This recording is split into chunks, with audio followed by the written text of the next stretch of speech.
दोस्तों, सूरज पृथ्वी से 15 करोड़ किलोमीटर दूर मौजूद एक तारा है, जो अगर ना होता तो शायद पृथ्वी पर किसी भी तरह का जीवन संभव नहीं था। और शायद यही कारण है कि हिंदू धर्म में तो सूर्य को भगवान का दर्जा दिया गया है। वैसे जब हम सूर्य को पृथ्वी से देखते हैं तो हमें यह काफी छोटा और शांत पीली बॉल की तरह लगता है, पर सच्चाई इससे बिल्कुल उल्टी है, क्योंकि सूर्य इतना बड़ा है कि इसमें हमारी पृथ्वी जैसे 13 लाख ग्रह समा सकते हैं। और सूर्य से हमेशा करोड़ों परमाणु और हाइड्रोजन बम जितनी एनर्जी अंतरिक्ष में बाहर निकलती रहती है, जो इसके कोर के अंदर न्यूक्लियर फ्यूजन रिएक्शन के चलते बनती है, जिसके कारण सूर्य के कोर का तापमान तो करोड़ों डिग्री सेल्सियस तक चला जाता है और इसके सरफेस का तापमान भी हजारों डिग्री सेल्सियस में है। पर यह भी कुछ नहीं है, क्योंकि इसके चारों ओर एक बहुत ही घना जलता हुआ गैसों से भरा वातावरण मौजूद है, जिसमें हमेशा बड़ी बड़ी तूफान चलते रहते हैं। इन तूफानों की रफ्तार और इसमें मौजूद पार्टिकल्स की ऊर्जा इतनी ज्यादा होती है कि अगर इसकी चपेट में कोई भी आसपास का ग्रह आ गया तो वह पूरी तरह से बंजर बन जाएगा और जलकर राख हो जाएगा। इसका एक एग्जाम्पल आप सूर्य के करीब मौजूद मरकरी और वीनस ग्रह को देख सकते हैं, जहां का तापमान 400 डिग्री सेल्सियस से भी ज्यादा है। इतना ही नहीं, मंगल ग्रह की आज जो हालात है वह भी इन्हीं शोर तूफानों के कारण हुई है, क्योंकि मंगल ग्रह के पास पृथ्वी की तरह अपना कोई मैग्नेटिक फील्ड मौजूद नहीं है जो उसे सूर्य पर चलने वाले इन खतरनाक तूफानों से बचा सके। पर सच्चाई तो यह है कि पृथ्वी के पास अपना खुद का मैग्नेटिक फील्ड होने के बावजूद भी कई बार सूर्य से आने वाले यह खतरनाक शोर तूफान पृथ्वी पर काफी बार तबाही मचा चुके हैं। 1990 में ऐसा हो चुका है। सूर्य से निकलने वाले एक बहुत ही बड़े शोर तूफान की टक्कर पृथ्वी से हुई और इसमें पृथ्वी पर मौजूद लगभग सभी इलेक्ट्रॉनिक जो सैटेलाइट है उनको काफी नुकसान पहुंचा था। इससे अरबों डॉलर का नुकसान हुआ था और पूरी दुनिया का कम्युनिकेशन एक दूसरे से काफी प्रभावित हुआ था। और उस समय तो इंसान इतनी टेक्नोलॉजी का प्रयोग भी नहीं करते थे, और आज के समय तो बच्चे बच्चे के पास मोबाइल फोन मौजूद है। दुनिया में हर काम इंटरनेट की मदद से हो रहा है और पृथ्वी की ऑन ऑर्बिट में भी हजारों सैटेलाइट घूम रही है।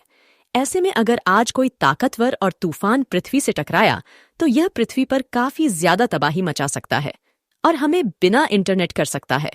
इसलिए वैज्ञानिक लंबे समय से सूर्य और इसे पैदा होने वाले स्वर तूफानों पर रिसर्च करना चाहते हैं, ताकि हम इन्हें समझकर भविष्य में किसी बड़े शोर तूफान की दवाई से बच सके। इसलिए 12 अगस्त 2018 को नासा ने पार्कर सोलर प्रॉप नाम का एक स्पीच क्राफ्ट सूर्य की ओर लॉन्च किया, जिसका काम सूर्य के सबसे करीब जाकर उसे पर चलने वाले सौर तूफान और उसके स्ट्रक्चर पर रिसर्च करना है। इसी स्पेसक्राफ्ट में कई कमरे और आधुनिक उपकरण भी लगाए गए हैं, और जैसे जैसे यह सूर्य के करीब जा रहा है हमें कई नई चीज जानने को मिल रही है। और अब तो इसने शोर तूफानों को भी रिकॉर्ड करना शुरू कर दिया है। यानी जो सौर तूफान कुछ समय पहले तक हम केवल पृथ्वी के पोल्स पर अरोड़ा के रूप में देख सकते थे, आज के समय में सोलर प्रोब की मदद से उन्हें सुन भी सकते हैं। और आज के इस वीडियो में मैं आपको सूरज पर चलने वाले तूफानों की 6 ऑडियो सुनाऊंगी, जिन्हें सोलर पालकर रिकॉर्ड किया है। साथ ही हम कुछ तस्वीरें भी देखेंगे जो अभी तक की सूर्य की सबसे करीब की तस्वीर है। तो चलिए सुनते हैं। सूर्य की आवाज रिकॉर्ड की गई। ऑडियो क्लिप को सुनने से पहले आपको बता दूं कि अंतरिक्ष में किसी तरह की आवाज ट्रैवल नहीं करती है, और जो ऑडियो क्लिप में आपको सुनने वाली हूं वह उस डाटा को प्रयोग करके नासा द्वारा बनाई गई है, जो पालकर सोलर प्रोब ने सूर्य के करीब जाने पर गैसों और पार्टिकल्स के दबाव और मैग्नेटिक फील्ड में बदलाव होने से बनाई गई है। यह कुछ इस तरह बनाई गई है जिस तरह से हम मैग्नेटिक फील्ड और दबाव में होने वाले परिवर्तन के चलते स्पीकर्स और हेडफोन की मदद से आवाज को सुनते हैं। तो चलिए अब शुरुआत करते हैं अपनी सबसे पहली ऑडियो से। अभी आप जो ऑडियो सुन रहे हैं यह सूर्य के वातावरण में पार कर सोलर प्रोब के एंटर होने के दौरान प्लाज्मा और इलेक्ट्रॉनिक पार्टिकल्स के दबाव में होने वाले परिवर्तन को रिकॉर्ड करके बनाई गई है।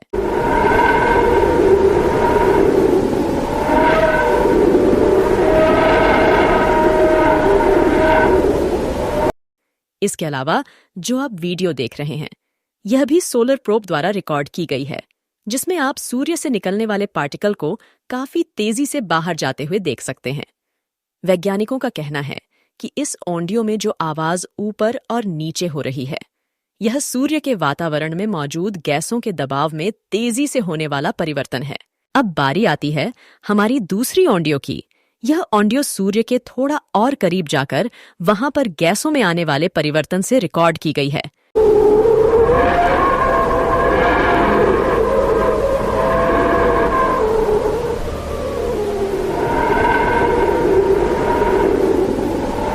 और यह भी काफी ज्यादा अजीब डरावनी आवाज है, जो कभी तो बहुत ही कम हो जाती है और कभी बहुत ही तेजी से बढ़ जाती है।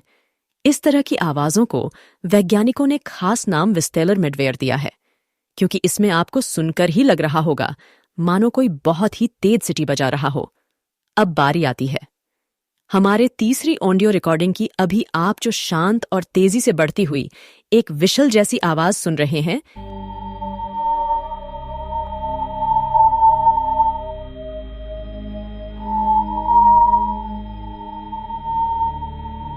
एस सोलर प्रॉब द्वारा रिकॉर्ड की गई हाई चार्ज पार्टिकल के प्रेशर में होने वाले दबाव की रिकॉर्डिंग है। यह ऑडियो रिकॉर्डिंग इसलिए भी खास है क्योंकि इससे सूर्य से निकलने वाली एक खास तरह की वेब्स से रिकॉर्ड किया गया है, जिसे लंगुनिया वेब्स कहा जाता है। इस तरह की वह काफी ज्यादा हाई फ्रीक्वेंसी पर ट्रैवल करती है, और जब सोलर प्रॉब द्वारा रिकॉर्ड किए गए इस डाटा से ऑडियो फाइल बनाई गई तो उससे हमें इस तरह की हाई पिच ऑडियो मिली। चलिए अब चलते हैं हमारी चौथी रिकॉर्डिंग की।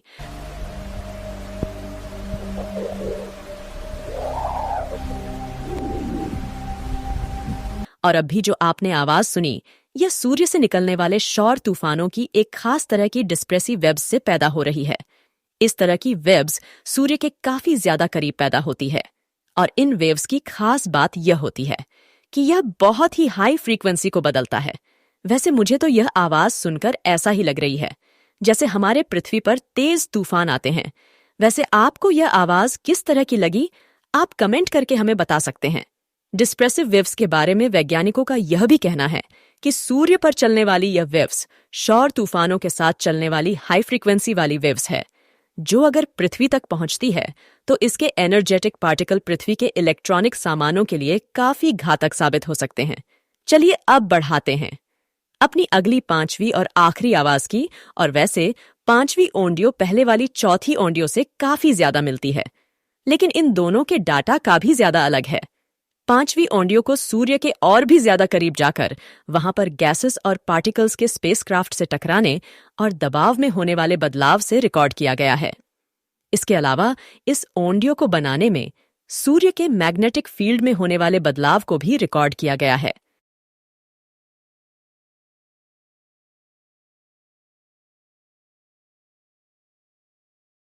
पांचवी आवाज में आप जो आवाज सुन रहे हैं, यह सूर्य पर चलने वाले सौर तूफान और सूर्य के मैग्नेटिक फील्ड में होने वाले बदलाव दोनों से ही मिलकर बनी है। और वैज्ञानिकों की माने तो इस आवाज और डाटा की मदद से सूर्य पर चलने वाले सौर तूफानों के समय अंतराल को समझ सकते हैं। कहने का मतलब है कि भविष्य में हम इस डाटा की मदद से ही यह प्रिडिक्ट कर पाएंगे कि सूरज पर चलने वाले सौर तूफान कब और कितनी तेजी से आते हैं।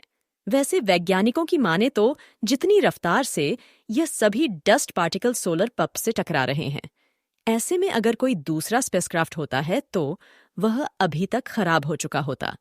पर पार्कर सोलर प्रोब को खास इसी तरह की कंडीशन में रहने के लिए बनाया गया है, इसलिए लगातार इन पार्टिकल्स के टकराव के बावजूद अपनी डेस्टिनेशन की ओर बढ़ रहा है, और जल्द ही यह सूर्य के और भी ज्यादा करीब पहुंच जाएगा। इसके बाद हमें और भी कई तरह की आवाज सूर्य के सबसे करीब की तस्वीरें देखने को मिलेगी। वैसे मैं जानना चाहूंगी कि आज की वीडियो कैसी लगी, और सूर्य पर चलने वाले तूफानों की आवाजों में आपकी सबसे पसंदीदा आवाज कौन सी है। और अगर आप इस स्पेस में इंटरेस्ट रखते हैं तो आप हमारे इस चैनल को सब्सक्राइब कर सकते हैं। धन्यवाद।